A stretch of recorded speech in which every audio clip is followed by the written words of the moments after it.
सब कहते हैं अपने लाइफ का कंट्रोल एआई के हाथ में नहीं देना चाहिए, लेकिन इस वीडियो में मैं एआई के हाथ में अपना लाइफ का कंट्रोल देने वाली हूँ। वो डिसाइड करेगा कि मैं क्या पढ़ूंगी, लेकिन वो इस टू डू लिस्ट में से सिर्फ 5 टास्क डिसाइड कर सकता है। तो देखते हैं कि चैट जीपीटी जीतेगा या मैं। So without wasting any further time let's begin into this video. तो सबसे पहले चैट जीपीटी ने जो मुझे टास्क असाइन किया था वो था मैथ्स पढ़ना। तो इसमें मुझे पढ़ना था क्वाड्रेटिक इक्वेशंस, जिसका लेक्चर था 3 घंटे का। और हाँ, वो मुझसे नहीं हो पाया था, सिर्फ 1 घंटे का मैंने कर लिया था, लेकिन किया था। मैं तुम्हारी तरह निठल्ली नहीं हूँ कि मैं कुछ ना करूँ, और मुझे और भी टास्क करने थे, तो इसलिए मैंने रोक दिया था।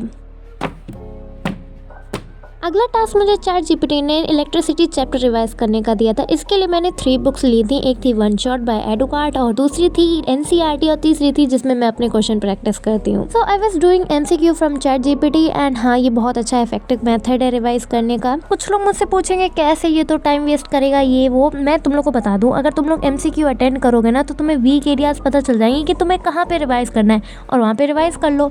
और अगर तुम्हें नहीं समझ में आ रहा है कोई क्वेश्चन, तो एनसीईआरटी की अपनी बुक खोलो और चीट कर लो। हाँ, चीट कर लो, क्योंकि अब रिवाइज कर रहे हो ना तुम। तो अब काफ़ी लोग ये भी पूछेंगे फिर वन शॉट क्यों लिया था तुमने, वन शॉट क्यों उठाई थी।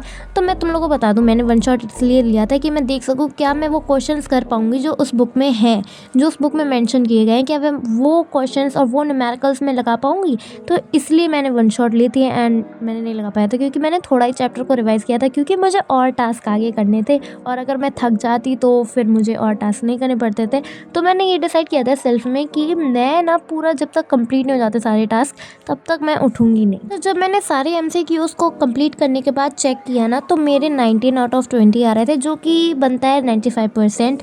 एंड मैं तुम लोगों को सच बताऊँ ना, ये मेरे लिए अच्छे नहीं थे, क्योंकि मैं चाहती थी कि इसमें कोई भी गलती ना हो, और मतलब मेरी सारी एक्यूरेसी रहे, जिससे कि मुझे रिवाइज ना करना पड़े। एंड वो एक मिनिमल मिस्टेक थी, जो कि एक बेसिक कॉन्सेप्ट था, वो मैंने फिर दोबारा से रिवाइज किया एनसीईआरटी और नोट से। फर्दर मोर फिर चैट जीपीटी ने मुझे कहा कि मुझे हेरिडिटी चैप्टर पढ़ना चाहिए, जो कि मैं बहुत दिन से डिले कर रही थी, और इस बहाने मैंने हेरिडिटी चैप्टर भी कंप्लीट कर लिया। हाँ, मैंने कंप्लीट कर लिया। अगर तुम लोग को ये देखना है कि मेरा कितना सिलेबस कंप्लीट हुआ है, तो तुम लोग प्रीवियस वीडियो जाके देख सकते हो।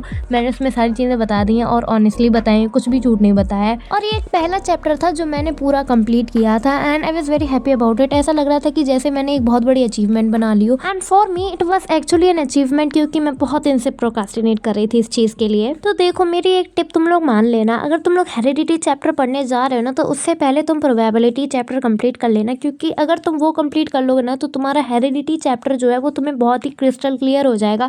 अब तुम लोग ये सोचोगे कि उसमें प्रोबेबिलिटी चैप्टर से क्या कनेक्शन है, अगर तुम पढ़ोगे तुम्हें खुद पता चल जाएगा। तुम्हारे मतलब दिमाग में आएगा ही नहीं जब तुम वो चैप्टर नहीं पढ़े होगे उसको। तो इसलिए मेरी एक टिप मान लेना, प्रोबेबिलिटी चैप्टर पहले पढ़ लेना, उसके बाद हेरिडिटी पढ़ना। और मेरे सीनियर्स ने भी यही रिकमेंड किया था, and it actually work. And वो last thing I want to know from you guys, that is कि तुम लोग अभय बैच लोगे या फिर प्रोजेक्ट 45, क्योंकि ये 45 डेज में सिलेबस को कंप्लीट कराने वाले हैं। मेरे ख्याल से नहीं लेना चाहिए, क्योंकि आप ना वन शॉट से भी कर सकते हो, जो कि मैंने किया है। वन शॉट से हम सिलेबस आसानी से कंप्लीट कर सकते हैं, एंड अगर कोई कमबैक किट या फिर जो ब्रह्मास्त्र है उसके लिए लेना चाहता है, तो हाँ, तुम ले सकते हो, it is a good option. लेकिन आई डोंट कंसिडर कि बैच लेना is a good option for now. What you think? Comment your opinion in the comment section. Next फिर मुझे चैट जीपीटी ने असाइन किया था ये 4th टास्क, जो कि था प्रिंट एंड कल्चर पढ़ना। एंड ये बहुत बड़ा चैप्टर था, एंड बोरिंग भी था। हिस्ट्री इज़ ऑलवेज बोरिंग, या आई नो।